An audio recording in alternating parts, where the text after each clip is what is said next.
Interesting development out of Brazil that we wanted to bring to you guys. Let's go ahead and put this element up on the screen. So Brazil's former president, Bolsonaro, barred from running for office until 2030. The decision from Brazil's highest electoral court upends the 68-year-old's political future and likely erases any chance for him to regain power. Let me just read you a little bit of this article. They say 5 judges on the nation's highest electoral court agreed that Bolsonaro used government communication channels to promote his campaign and sowed distrust about the vote. 2 judges voted against the move, so it was 5-2. This decision will end Bolsonaro's chances of being president again, and he knows it, said Carlos Melo, a political science professor at INSPER University in Sao Paulo. After this, he will try to stay out of jail, elect some of his allies to keep his political capital, but it is very unlikely he will ever return to the presidency. You just read a little bit more. This focused on a July 18, 2022 meeting where Bolsonaro used government staffers, state TV channel, and the presidential palace in Brasilia to tell foreign ambassadors that the country's electronic voting system was rigged.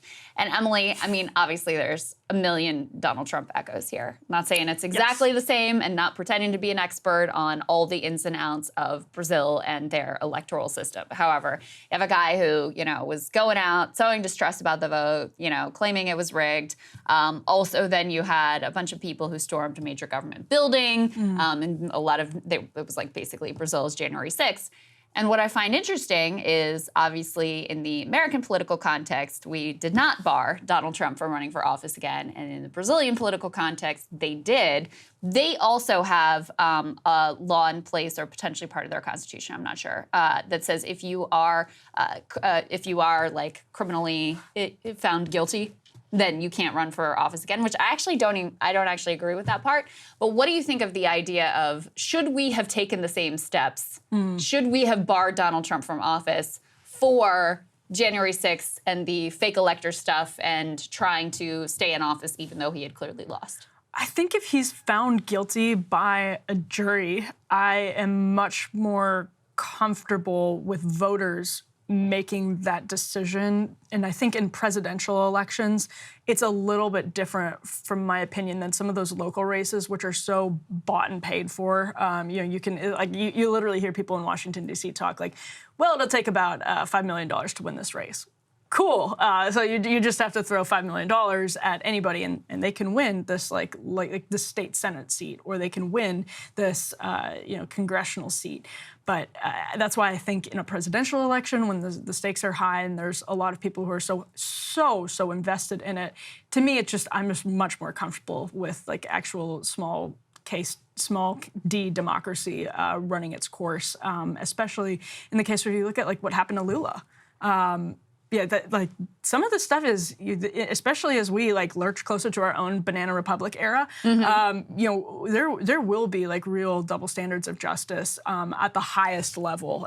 Not just sort of working class people who are experiencing it, but it's going to sort of trickle up into the highest levels of government, and you'll have very powerful people in like the intelligence community doing like what they did with the Russia collusion narrative, and that, I'd much rather have voters make that decision, I guess. So part of it I agree with and part of it I disagree with. So the part I agree with is I don't actually think you should be barred if you are criminally convicted. Because, I mean, you can think of like Eugene Debs, who ran for president from jail, who had been, persecuted politically because of his ideological views.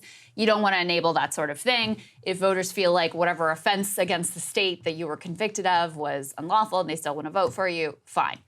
However, when you try to actually overturn a democratic result and like foment some sort of Keystone Cops coup and have, I mean, to me, almost the more serious offense was the coming up with these fake elector schemes and trying to, stop the count and all of that stuff that was done to try to change the results of an election.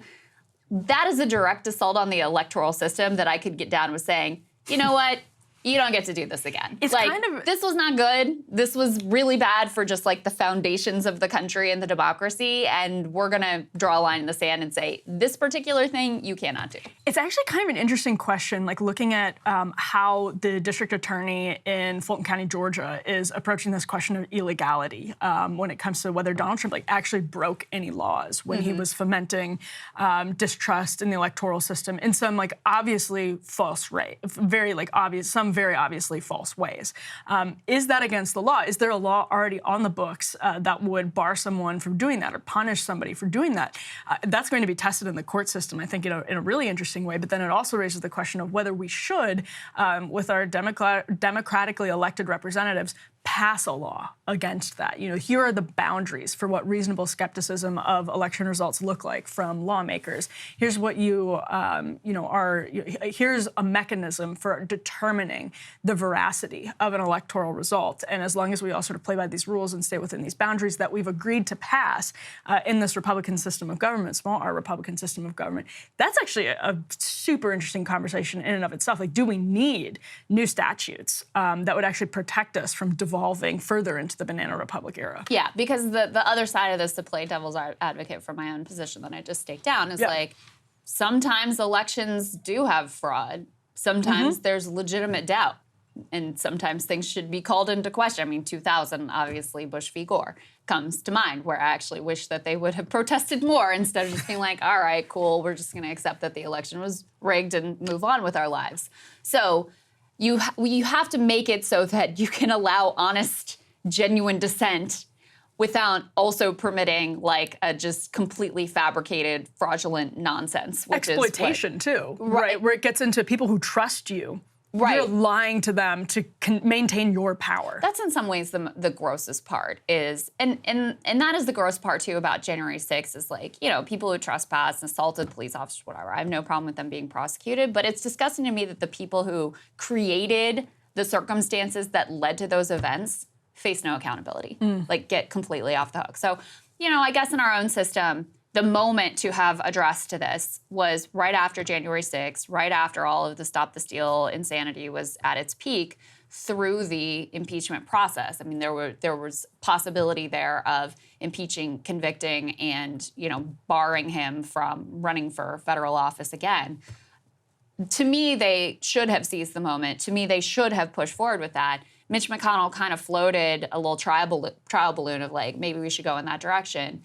And then, didn't really push for it, saw the pushback from the base, couldn't get people on board, whatever happened behind the scenes. And so ultimately went in the other direction. But I guess that was the moment to do it. And I think it would have been better to have done so. Well, and this was the interesting component of Democrats' impeachment efforts over and over again. And then Republicans really flirted with that idea of impeachment after January 6th, specifically to accomplish what you mentioned. Is like, if we impeach Donald Trump, perhaps that's the end of his political career. He will never seriously be able to mount a bid for presidency again. And they realized that was not going to be feasible with voters in their party. And that's, again, where I think, as much as people don't want to deal with the reality that some 20% of the population, many of whom were disengaged before Donald Trump came along, some of whom voted for Barack Obama, just are sticking by him. It is really frustrating. But the answer, I feel like, is not to disempower those voices, but to finally understand them. And the New York Times and the Washington Post have absolutely zero interest in doing that. And that's what's frustrating to me, that you can talk this big game about how awful what Donald Trump did after the election was. I agree with you. I find it exploitive. I find it classist on all of these different levels. But if you're not going to empathize with people who found his arguments persuasive and understand why, because, by the way, you lie to them all the time, and nobody has anybody to trust anymore. And so the one guy who comes along and says you can't trust anyone is going to get their trust because he's right. You can't trust anyone. If you're not going to come and understand that, then you have zero ground to talk about this at all. And that's what's so frustrating. Yeah. I mean, Republican elites have a collective action problem because for any individual person, it always benefits them to just bend the knee to Trump and, go along with whatever it is that he's doing, good, bad, or indifferent. So anyway, that's where we are, but interesting to see Brazil taking a very different course. Hey guys, if you like that video, go to breakingpoints.com, become a premium subscriber, and help us build the best independent media organization on the planet. That's right. We're subscriber funded. We're building something new. We want to replace these failing mainstream media organizations. So again, to subscribe, it's breakingpoints.com.